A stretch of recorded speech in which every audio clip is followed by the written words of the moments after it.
নমস্কার, আপনারা দেখছেন হাই নিউজ। আমি শ্রীপর্ণা রয়েছে আপনাদের সঙ্গে। শুরু করছি আজকে নিউজ টুডে। বুধবার সুপ্রিম কোর্টে ফের চাকরি বাতিল মামলার শুনানি। এসএসসির প্রায় 26,000 চাকরিজীবীর ভবিষ্যৎ কি হবে তা নিয়ে উঠছে প্রশ্ন। কলকাতা হাইকোর্টের রায় অনুযায়ী 2016 সালের পুরো প্যানেল কি বাতিল হতে চলেছে, নাকি বৈধ অবৈধ চাকরিজীবীদের আলাদা করা হচ্ছে? অযোগ্যদের বাতিল করে যোগ্যদের চাকরি বহাল রাখা কি সম্ভব? বুধবার সমস্ত প্রশ্নের উত্তর কি মিলবে সুপ্রিম কোর্টে? মামলা সঠিক শুনানির আশায় যোগ্য চাকরি প্রার্থীরা।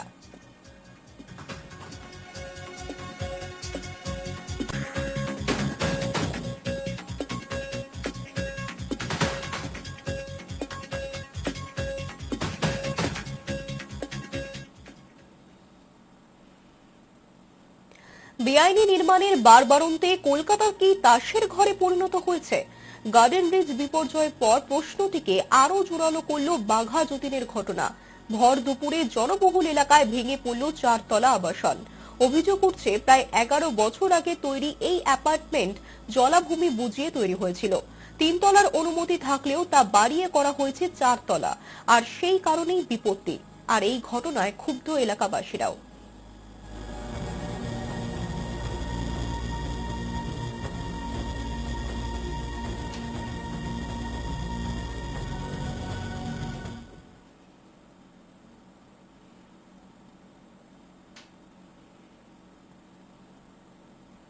হাওড়ার পর এবার শিয়ালদা থেকে চলতে পারে বন্দে ভারত এক্সপ্রেস।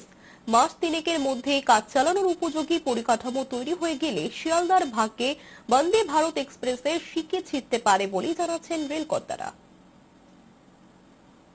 এবার শিয়ালদা থেকে চলতে পারে বন্দে ভারত এক্সপ্রেস। সেখানে ওই ট্রেনের পরিষেবা শুরু করার আগে প্রয়োজনীয় পরিকাঠামো সংস্কারের উপর বিশেষ জোর দিচ্ছে রেল। মাস তিনেকের মধ্যে কাজ চালানোর উপযোগী পরিকাঠামো তৈরি হয়ে গেলে শিয়ালদার ভাগ্যে বন্দে ভারত এক্সপ্রেসে শিকে ছিটতে পারে বলেই জানাচ্ছেন রেল কর্তারা। এজন্য কলকাতা টার্মিনাল লাগোয়া কাশীপুরে একটি আধুনিক কোচিং ডিপো তৈরি করা হবে বলে মঙ্গলবার জানিয়েছেন পূর্ব রেলের জেনারেল ম্যানেজার। প্রায় 250 কোটি টাকা খরচ করে যাবতীয় আধুনিক সুবিধা সহ ওই কোচিং ডিপো বা ট্রেন রক্ষণাবেক্ষণের পরিকাঠামো গড়ে তোলা হবে। হাওড়া ঝিল সাইডিং এর ধাঁচে ভবিষ্যতের জন্য ওই পরিকাঠামো গড়ে তোলার পাশাপাশি কলকাতা ও শিয়ালদা স্টেশনের ট্রেন রক্ষণাবেক্ষণ পরিকাঠামো উন্নত করা হচ্ছে। দু জায়গাতেই সর্বাধিক 24 কোচের ট্রেনের রক্ষণাবেক্ষণ করার ব্যবস্থা করতে সম্প্রতি পিট লাইনের দৈর্ঘ্য বাড়ানো হয়েছে। রেল সূত্রে খবর, এর পাশাপাশি পুরনো সেতু সংস্কার করে ট্রেনের গতি বাড়ানোর উপরও জোর দেওয়া হচ্ছে। বর্তমানে পূর্ব রেলের আওতায় চলা বন্দে ভারত এক্সপ্রেসের সিংহভাগ চলে হাওড়া থেকে। তবে ভবিষ্যতের কথা মাথায় রেখে ব্যান্ডেল স্টেশনকে কলকাতার উপগ্রহ টার্মিনাল হিসেবে গড়ে তুলতে চায় রেল। সেজন্য প্রায় 300 কোটি টাকার পরিকল্পনা তৈরি করা হয়েছে বলেও জানান পূর্ব রেলের জিএম। হাওড়া স্টেশনে পুরনো বাঙালবাবু ব্রিজ এবং বারাণসী ব্রিজের বদলে নতুন সেতু চালু হলে ওই স্টেশনে 8টি প্ল্যাটফর্মে দৈর্ঘ্য বাড়ানো সম্ভব হবে। সেই কাজ করা গেলে দূরপাল্লার এক্সপ্রেস ট্রেন ছাড়াও 12 কোচের লোকাল ট্রেন স্টেশনে ঢোকা নিয়ে জটিলতা কমবে।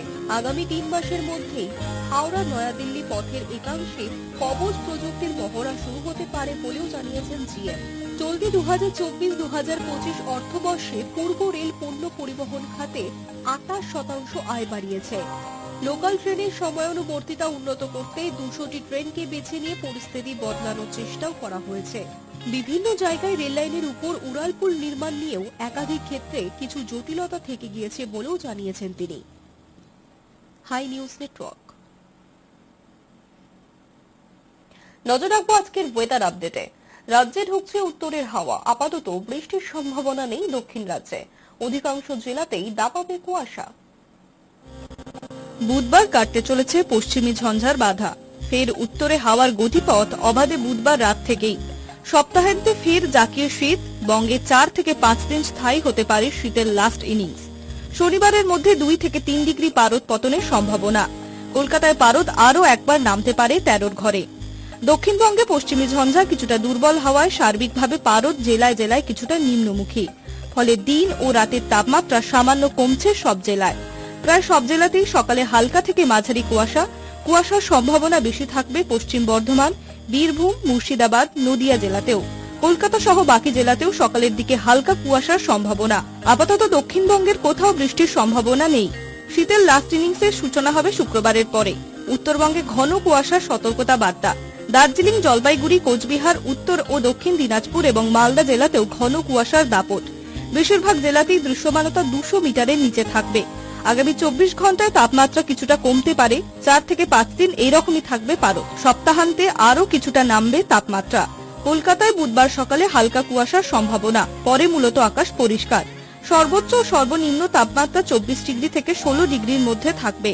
আগামী শুক্রবার পর্যন্ত দিন এবং রাতের পারদ লক্ষণীয়, উত্থান পতনের সম্ভাবনা কম। শুক্রবারের পর পারদ নামবে 18 থেকে 22 জানুয়ারি, এই মৌসুমে শীতের শেষ স্পেল, পূর্বাভাস আবহাওয়া দপ্তরের। বুধবার কলকাতায় রাতের তাপমাত্রা 16 ডিগ্রি থেকে কমে 15 ডিগ্রি। গতকাল দিনে সর্বোচ্চ তাপমাত্রা 25 ডিগ্রি থেকে 24 ডিগ্রি। বাতাসে জলীয় বাষ্পের পরিমাণ বা আপেক্ষিক আর্দ্রতা 60 থেকে 92%। Hi News Network. একটা ভুল সিদ্ধান্ত, তার চরম মাসুল দিতে হলো দক্ষিণ কোরিয়ার পদচ্যুত প্রেসিডেন্টকে। গ্রেফতার দক্ষিণ কোরিয়ার প্রেসিডেন্ট।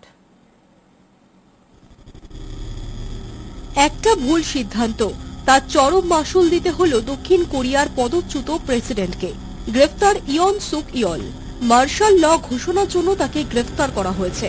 ইয়লই দক্ষিণ কোরিয়ার প্রথম প্রেসিডেন্ট যাকে গ্রেফতার করা হলো। বরখাস্ত হওয়া দক্ষিণ কোরিয়ার প্রেসিডেন্ট ইয়ন সুক ইয়লকে গ্রেফতার করল সে দেশের পুলিশ। এক সপ্তাহের বেশি সময় ধরে তাকে গ্রেফতারের চেষ্টা চলছিল, কিন্তু বাধার মুখে পড়ে পিছু হটতে হয় দুর্নীতি দমন শাখাকে। অবশেষে বুধবার বাসভবন থেকে ইয়লকে গ্রেফতার করা হয়। দ্বিতীয়বারের চেষ্টায় ইয়লকে গ্রেফতার করতে সক্ষম হয় পুলিশ। এর আগেও একবার তার সরকারি বাসভবনে হানা দিয়েছিল পুলিশ এবং সে দেশের দুর্নীতি দমন শাখা। যদিও বাড়ির ভিতর প্রবেশ করতে পারেননি তারা। ইয়লের নিরাপত্তার দায়িত্বে থাকা প্রেসিডেন্সিয়াল সিকিউরিটি সার্ভিসের কর্মীদের সঙ্গে দফায় দফায় সংঘর্ষ বাধে।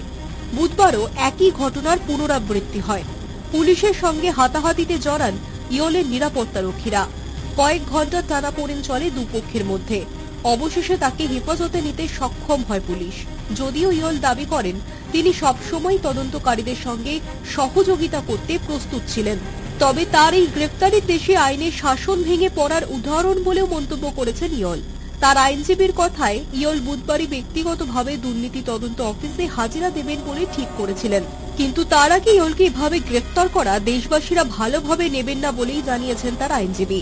প্রসঙ্গত, দেশে সামরিকভাবে সামরিক আইন অর্থাৎ মার্শাল ল জারি করার কারণে ইয়লের বিরুদ্ধে গ্রেফতারি পরোয়ানা জারি করে দক্ষিণ কোরিয়ার আদালত। গত 3রা ডিসেম্বর জাতির উদ্দেশ্যে ভাষণ দেওয়ার সময় ইয়ল জানান তিনি সারা দেশে সামরিক আইন বলবৎ করার সিদ্ধান্ত নিয়েছেন। কেন এমন সিদ্ধান্ত নিতে হলো তাকে, তার ব্যাখ্যাও দিয়েছিলেন তিনি জানান উত্তর কোরিয়ার একনায়ক কিম জন উনের মদতে ক্ষমতা দখলের ছক কষছে বিরোধীরা।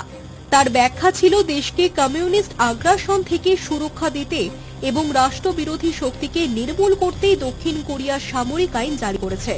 বিরোধী দলগুলির অভিযোগ, সামরিক আইন জারির মধ্য দিয়ে দেশের সব ধরনের রাজনৈতিক কর্মকাণ্ডের উপর নিষেধাজ্ঞা জারি করতে চেয়েছিলেন ইয়ল। সামরিক আইন জারির কথা ঘোষণার পর থেকে ইয়লকে বরখাস্তের দাবি তোলেন বিরোধীরা। পার্লামেন্টে বরখাস্তের প্রস্তাবও আনেন তারা। গত 14 ডিসেম্বর দক্ষিণ কোরিয়ার ন্যাশনাল অ্যাসেম্বলিতে ভোটাভুটিতে বরখাস্তের দাবির পক্ষে অধিকাংশ ভোট পড়ে। Hi News network.